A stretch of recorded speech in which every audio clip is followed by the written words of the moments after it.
कुङ्कुमविलेपनाम् अळिकचुम्बिकस्तूरिकाम् समन्तहसितेक्षणाम् सशरचापपाशाङ्कुशाम् अशेषजनमोहिनीम्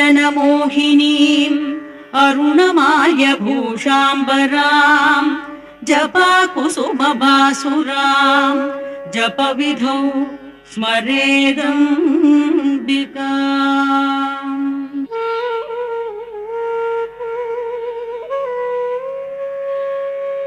अगस्त्य उवाच हयग्रीवदया सिन्धो भगवन् भक्तवत्सल त्वत्तश्रुतमशेषेण श्रोतव्यम् यद्यदस्ति तत् रहस्य नाम साहस्रम् अपि त्वत्तश्रुतम्